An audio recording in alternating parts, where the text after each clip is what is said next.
विश्वाधं विश्वबंधं निर्भयं अंतवंतं तेजं भोज्य शंकर भगवान की जय। उमापति महादेव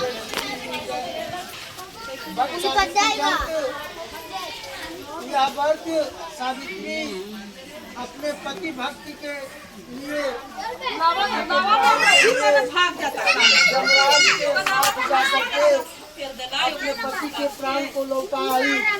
अपने शक्ति के बदौलत जमराज से भी अपने पति के प्राण को लौटा लिया।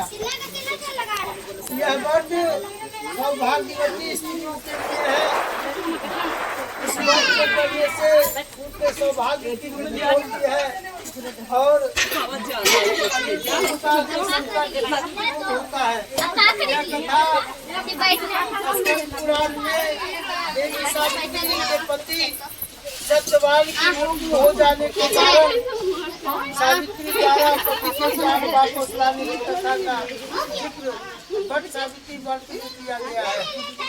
इस कथा के विषय में कहा गया है कि यह कथा सौभाग्य प्रदान करने वाली है, इसलिए वट सावित्री व्रत के दिन वट वृक्ष के नीचे इस कथा का विस्तार पूर्वक पाठ कथा पाठ पूजन इत्यादि सुहागन महिलाओं को करना चाहिए और कथा को सुनना चाहिए। राजर्षि अष्टपति के पुत्र सत्यवान जो की पुत्री सावित्री के साथ उसका विवाह हुआ,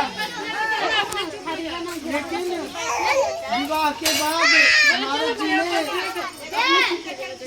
से बोला तुम्हारे पुत्र है उसकी आयु अल्प है।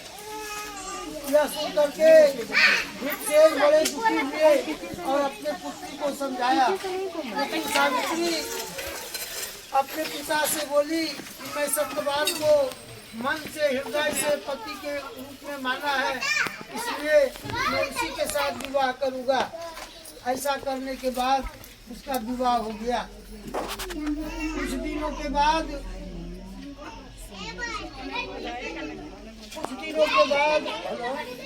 में बात कीजिएगा। इसके बाद सावित्री जब यह जानी कि मेरे पति सत्यवान का उम्र अल्प आयु है, कुछ ही दिनों में यह मृत्यु को प्राप्त कर जाएगा, तो सावित्री उसी दिन से भगवान शिव का आराधना करने लगी और नित्य भगवान शिव से प्रार्थना करने लगी। इसी तरह से समय बीतता चला गया। एक दिन अष्टपति के पुत्र सत्यवान लकड़ी लाने के लिए गई। लकड़ी काटते हुए सत्यवान के सिर में दर्द हुआ और वह पेड़ से नीचे उतरा और सावित्री के गोद में अपने माथे को रख करके आराम करने लगा। उसी समय सावित्री ने देखा कि एक पिंगल वर्ण का मनुष्य महाभयानक उसके पति के प्राण को लेने के लिए आए। तो सावित्री उससे पूछी कि भाई तुम कौन हो? तब उन्होंने कहा कि मैं जब तुम्हारे पति का प्राण पूर्ण हो गया है, इसलिए मैं उसके प्राण को लेने आया हूँ। यह सुनकर के सावित्री चिंतित हो गई और जब उसके पति के अंगुष्ठ जब वह जा रही थी तो जब मैंने पर देखा कि उसके साथ सावित्री जी है, जब वही जाता है इसलिए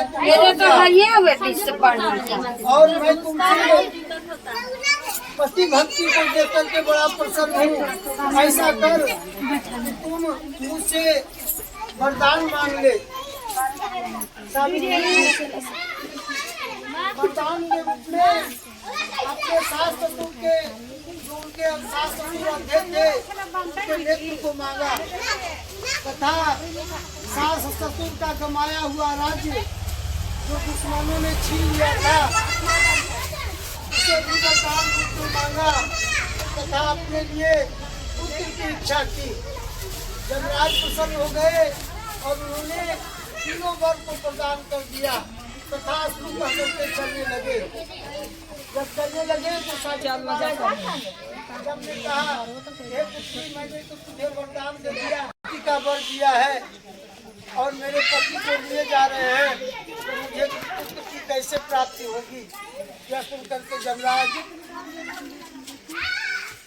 आश्चर्यचकित हुए और उन्होंने वर में उसके पति के प्राण को हार बैठे। अब उन्होंने कहा कि हे पुत्री लौट जा, तुम्हारे पति शरीर को धारण करेंगे। सावित्री वहां से लौटी और देखा जिस वट वृक्ष के निकट वह लकड़ी लाने के लिए गई थी वहीं उसी समय सत्यवान उठकर बैठा और भगवान का स्मरण किया। सावित्री के मन में बड़ा प्रसन्नता हुई और अपने पति के साथ आश्रम लौट आई। अब वह हर ज्येष्ठ मास कृष्ण पक्ष की तिथि को हर सावित्री व्रत को धारण किया, पूजन किया, जिसके प्रभाव से इस लोक में अत्यंत दिनों तक सत्यवान राज किया और अंत में शिव लोक की प्राप्ति हुई। जो भी सौभाग्यवती स्त्री इस व्रत को करती है या कथा सुनती है तो सौभाग्य को प्राप्त करके हर तरह की विघ्न बाधा को करते हुए उत्तम फल को पाती है। बोलिए श्री भगवान की, शिव जी महाराज की। दीपक दिखा दीजिए, कपूर जला के दिखा दीजिए।